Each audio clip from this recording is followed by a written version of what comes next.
I'm Debbie with the Gloucester County Library Mullica Hill Branch. Today I'm going to show you how to make a fabric-covered window valance using styrofoam panels that you can purchase at a home improvement store. I got this pack of 6 panels for under $10, so I can do multiple windows with this. And when I make my valance, it will look like this, and then I'll cover it with the fabric and can hang it on the window. I'm using a tape measure to measure the length I need, a pin and a ruler to mark where I need to cut it, and then I find that a serrated knife works best for cutting. It does make a mess, so keep your vacuum handy.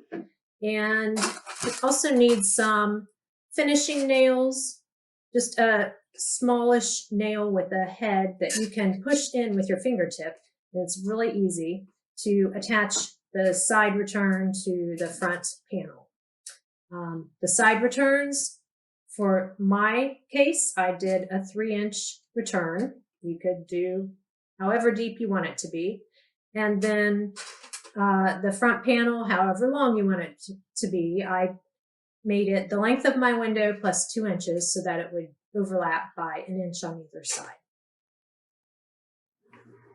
All right, so I've cut my 2 return pieces. They're 3 inches each. And now I'm going to measure and cut the front panel to the length I need. So I'm just going to measure it in 3 spots. Put it back here.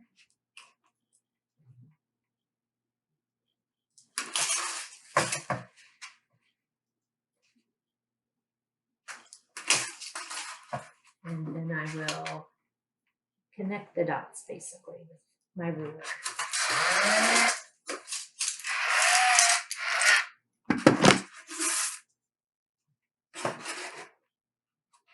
And then this will be the line that I follow to cut the styrofoam.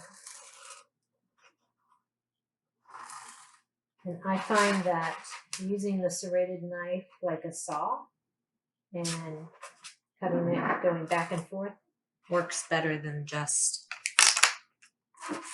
cutting a smooth line. I'm going to protect your surface and I have a cutting board underneath.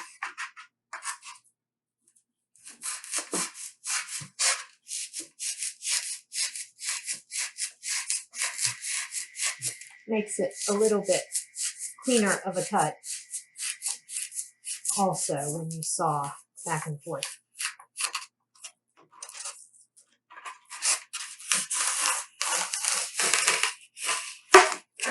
But as I said, you want your vacuum handy so you can vacuum up all the little styrofoam balls before they go all over the place.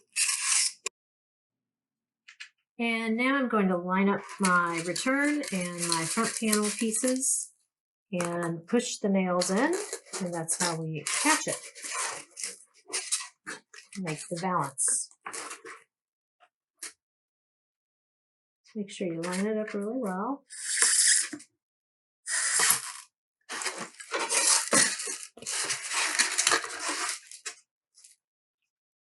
Use about 5 nails. They push in really easily,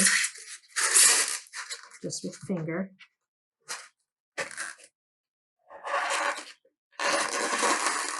Just make sure you push it in straight. You don't want it to pop out the side.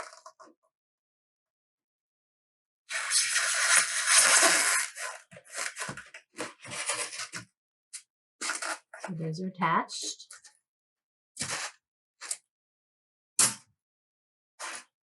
And remember, any imperfections are going to be covered by your fabric. So this part doesn't have to look pretty.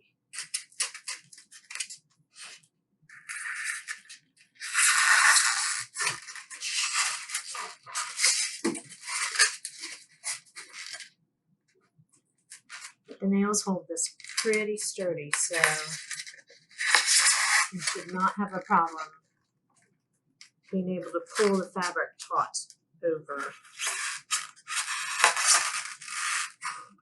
over the valance.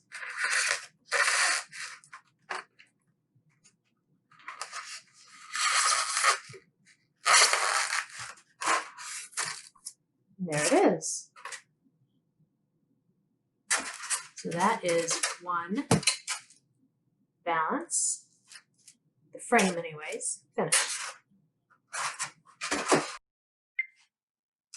All right, so now we're ready to cover the valance with the fabric. And my fabric has a pattern, as you can see, so you really want to be sure that before you start pinning it on to the valance, that you've got it lined up and that it's even and level and whatnot. And then I'm just going to use regular straight pins, just like that, straight pins. And I'm going to wrap the fabric around the valance, which is just to make sure I've got it attached, which I do, and just gonna use a lot of pins and stick them in at an angle so that they don't come through the other side of the styrofoam panel. And attach the fabric. I'm going to pull it tightly over, and I have a pack of 350 pins here. I won't take them all, but that way I know I have plenty before I get started. And you just continue all the way around by pinning your fabric to your valance. This will take the longest of any part of this project. But again, you just want to make sure that you have it lined up the way you want it. So, as you can see, possibly not, I've just put pins in, and I'm going to keep doing that all the way around. When you get to the corners, you just want to fold it neatly while pulling it tightly to make a crisp edge. And I always do the corners last after I've done all of the sides. I just want to make that the very last thing so that everything else is pulled tight, and then I can work the corners like such, and it will look better than that. So it'll take me a while, but I'm just going to keep pinning the sides for now.